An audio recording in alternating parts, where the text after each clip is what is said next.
The Game of Life and How to Play It by Florence Scovel Shinn. Chapter 5, The Law of Karma and the Law of Forgiveness. Man receives only that which he gives.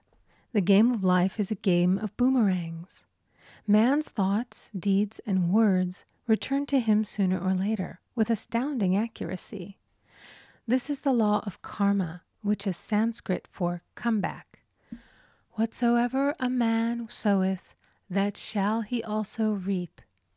For example, a friend told me this story of herself, illustrating the law. She said, I make all my karma on my aunt. Whatever I say to her, someone says to me. I am often irritable at home when one day said to my aunt, who was talking to me during dinner, no more talk, I wish to eat in peace. The following day I was lunching with a woman with whom I wished to make a great impression. I was talking animatedly when she said, no more talk, I wish to eat in peace. My friend is high in consciousness, so her karma returns much more quickly than to one on the mental plane. The more man knows, the more he is responsible for, and a person with a knowledge of spiritual law, which he does not practice, suffers greatly in consequence. The fear of the Lord, law, is the beginning of wisdom. If we read the word Lord, law, it will make many passages in the Bible much clearer. Vengeance is mine, I will repay, saith the Lord, law. It is the law which takes vengeance, not God. God sees man perfect, created in his own image, imagination, and given power and dominion. This is the perfect idea of man, registered in divine mind, awaiting man's recognition. For man can only be what he sees himself to be, and only attain what he sees himself attaining. Nothing ever happens without an onlooker, is an ancient saying. Man first sees his failure or success, his joy or sorrow, before it swings into visibility from the scenes set in his own imagination. We have observed this in the mother picturing disease for her child, or a woman seeing success for her husband. Jesus Christ said, "And ye shall know the truth, and the truth shall make you free." So we see freedom from all unhappy conditions comes through knowledge, a knowledge of spiritual law. Obedience precedes authority, and the law obeys man when he obeys the law. The law of electricity must be obeyed before it becomes man's servant. When handled ignorantly, it becomes man's deadly foe. So with the laws of mind. For example, a woman with a strong personal will wished she owned a house which belonged to an acquaintance, and she often made mental pictures of herself living in the house. In the course of time, the man died, and she moved into the house.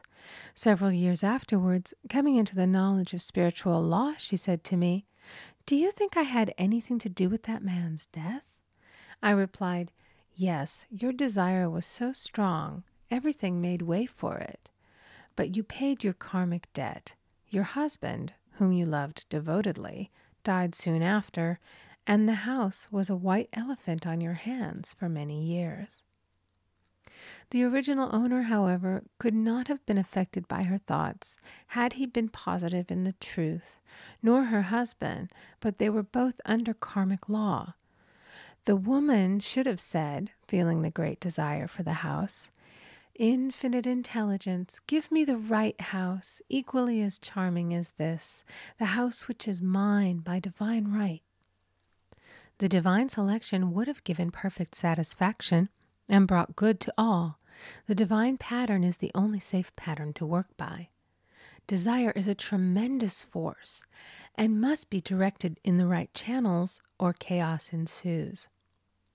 In demonstrating, the most important step is the first step, to ask aright. Man should always demand only that which is his by divine right. To go back to the illustration, had the woman taken this attitude, "If this house I desire is mine, I cannot lose it. If it is not, give me its equivalent. The man might have decided to move out harmoniously had it been the divine selection for her, or another house would have been substituted.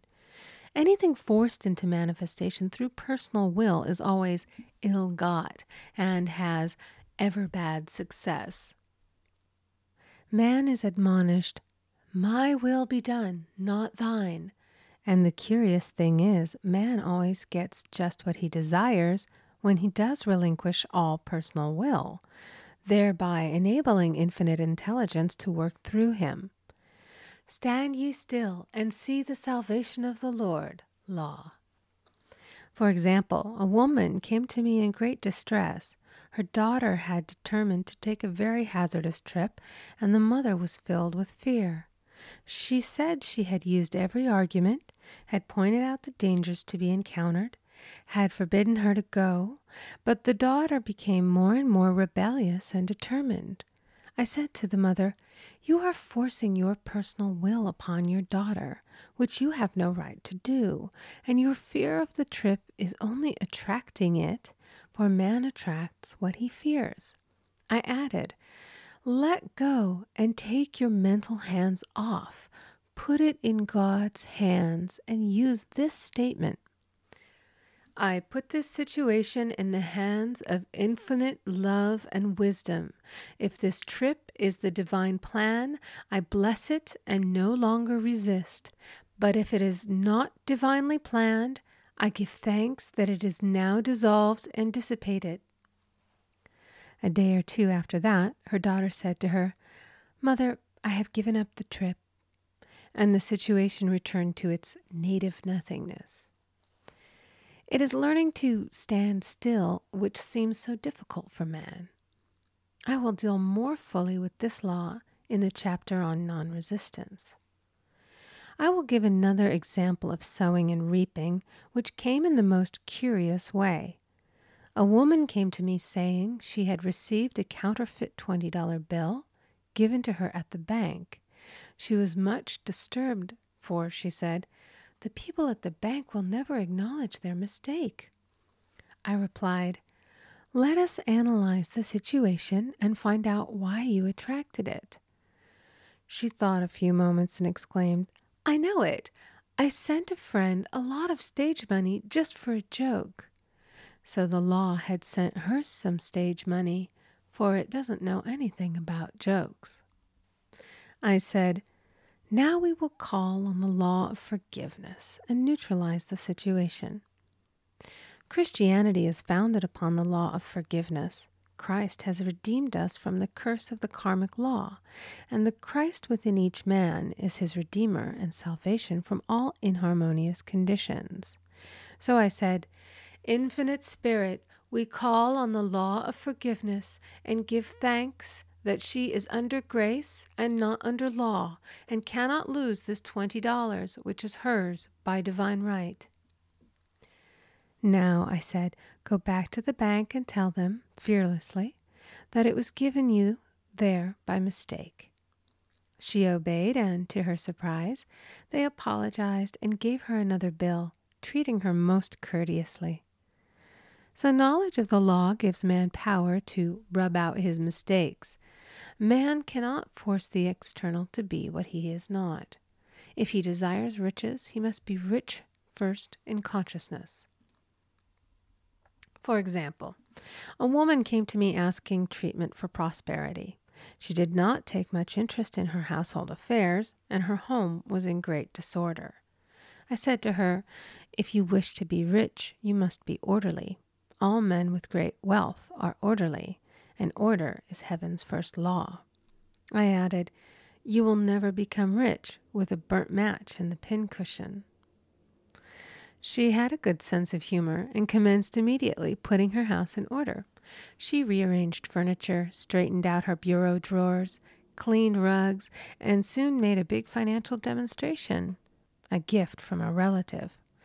The woman herself became made over and keeps herself keyed up financially by being ever watchful of the external and expecting prosperity, knowing God is her supply. Many people are in ignorance of the fact that gifts and things are investments, and that hoarding and saving invariably lead to loss. There is that scattereth, and yet increaseth. There is that withholdeth more than is meet, but it tendeth to poverty. For example, I knew a man who wanted to buy a fur-lined overcoat. He and his wife went to various shops, but there was none he wanted. He said they were all too cheap-looking. At last he was shown one the salesman said was valued at $1,000, but which the manager would sell him for $500, as it was late in the season. His financial possessions amounted to about $700. The reasoning mind would have said, "You can't afford to spend nearly all you have on a coat." But he was very intuitive and never reasoned. He turned to his wife and said, "If I get this coat, I'll make a ton of money." So his wife consented, weakly. About a month later, he received a $10,000 commission. The coat made him feel so rich, it linked him with success and prosperity. Without the coat, he would not have received the commission. It was an investment paying large dividends. If man ignores these leadings to spend or to give, the same amount of money will go in an uninteresting or unhappy way. For example, a woman told me on Thanksgiving Day she informed her family that they could not afford a Thanksgiving dinner. She had the money, but decided to save it. A few days later, someone entered her room and took from the bureau drawer the exact amount the dinner would have cost. The law always stands back of the man who spends fearlessly with wisdom. For example, one of my students was shopping with her little nephew. The child clamored for a toy, which she told him she could not afford to buy. She realized suddenly that she was seeking lack and not recognizing God as her supply. So she bought the toy and on her way home picked up in the street the exact amount of money she had paid for it. Man's supply is inexhaustible and unfailing when fully trusted, but faith or trust must precede the demonstration. According to your faith be it unto you. Faith is the substance of things hoped for and the evidence of things not seen. For faith holds the vision steady, and the adverse pictures are dissolved and dissipated, and in due season we shall reap, if we faint not. Jesus Christ brought the good news, the gospel, that there was a higher law than the law of karma, and that law transcends the law of karma. It is the law of grace or forgiveness. It is the law which frees man from the law of cause and effect, the law of consequence. Under grace, not under law. We are told that on this plane, man reaps where he has not sown. The gifts of God are simply poured out upon him. All that the kingdom affords is his. This continued state of bliss awaits the man who has overcome the race or world thought. In the world thought there is tribulation, but as Jesus Christ said, "Be of good cheer, I have overcome the world." The world thought is that of sin, sickness, and death. He saw their absolute unreality and said, "Sickness and sorrow shall pass away, and death itself, the last enemy, be overcome." We now know, from a scientific standpoint, that death could be overcome by stamping the subconscious mind with the conviction of eternal youth and eternal life. The subconscious, being simply power without direction, carries out orders without questioning. Working under the direction of the superconscious, the Christ or God within man, the resurrection of the body would be accomplished. Man would no longer throw off his body in death. It would be transformed into the body electric, sung by Walt Whitman, for Christianity is founded upon the forgiveness of sins and an empty tomb.